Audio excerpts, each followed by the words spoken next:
All right, let's dive into one of the greatest characters ever written, Odysseus.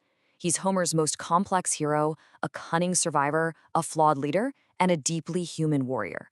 In this explainer, we're going to break down exactly what makes this guy tick. For almost 3,000 years, people have been asking this question. Is he the noble king just trying to get home? The clever trickster who can talk his way out of anything? The ruthless warrior? Or, and this is the key, is the real answer all of the above, all at once? So that's what we're going to do. We're going to decode him. We're going to build a complete blueprint of his character piece by piece to really understand why he's still such a powerful and compelling figure all these centuries later. So where do you even start with a guy like Odysseus? Well, you have to begin with the single most important tool in his arsenal, his mind. But this isn't just about being smart. It's about a very specific Greek concept that is the absolute key to his survival. That concept is metis. Think of it as this potent mix of cunning intelligence, street smarts, resourcefulness, and the ability to adapt on the fly.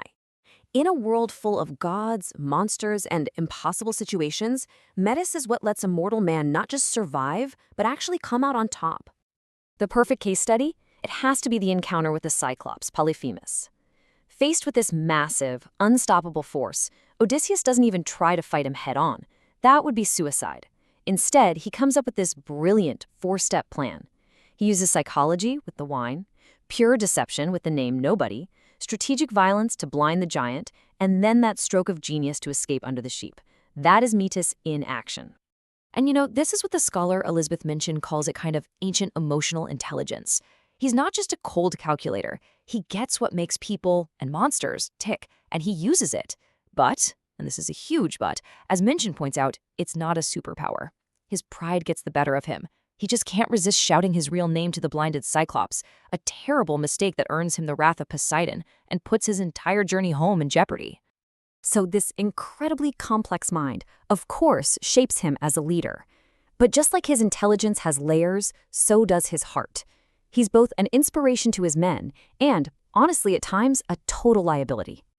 You can really see the two sides of the coin here. On one hand, you've got his fairness. He always divides the loot equally, he risks his own life to rescue his men from the goddess Circe, he shows real compassion.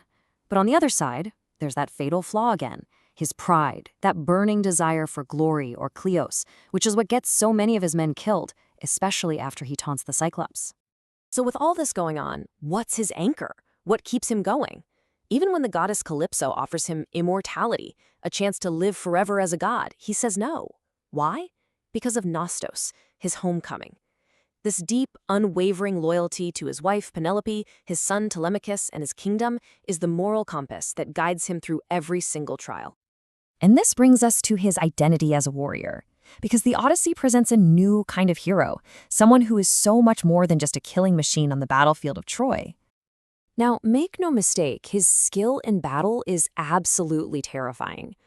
After he slaughters the suitors who have taken over his home, Homer gives us this incredibly visceral image. He is an apex predator, a symbol of righteous, unstoppable vengeance.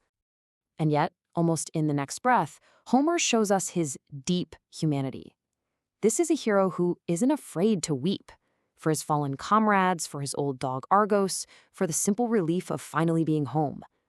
It's this vulnerability that really rewrites the heroic code of his time. And his physical prowess is, well, legendary. He's not just a brilliant strategist, he's the only man strong enough to string his great bow, which is this powerful symbol of his right to be king. He completely dominates the Phaeacian games to shut down a challenge to his honor. He really is the complete Homeric warrior package. And as scholar Arvis Sen puts it, that's exactly the point. Odysseus' true heroism isn't just about his muscles. It's the combination of his inner strength, his incredible loyalty, his sharp intellect, and his sheer endurance. He's the most complete hero, not just the strongest one. This incredible intellectual depth also leads to one of the most unique relationships in the entire Greek cosmos, a genuine partnership with a goddess. Now, what you're seeing here is something really special in Homer's world. As the scholar Lillian Roberts notes, the bond between Athene and Odysseus is not your typical god-mortal relationship. It's not transactional, it's a real friendship. It's more like a partnership of equals, and it's built on a foundation of mutual admiration for each other's cunning minds. She is, in a way, his divine counterpart. So what's the engine that drives a hero like Odysseus? To really get him, you have to understand let's call it the currency of the Homeric world. These three ideas are absolutely essential. Cleos is your everlasting glory, your fame, the stories they'll tell about you forever. Time is the honor and respect you get right now, in the moment. And menace, well, that's a righteous, often divine wrath. What's so amazing about Odysseus is that his journey completely transforms how he relates to these values. The reckless pursuit of Cleos we saw at Troy gets tempered by his overwhelming desire for Nostos. His honor, his time, is restored not by conquering new lands, but by bringing justice back to his own home. And his wrath, his menace, isn't a blind rage, it's a calculated, divinely approved act of vengeance. So let's put all the pieces together. We have the cunning survivor, the flawed leader, the humane warrior, and the wise king.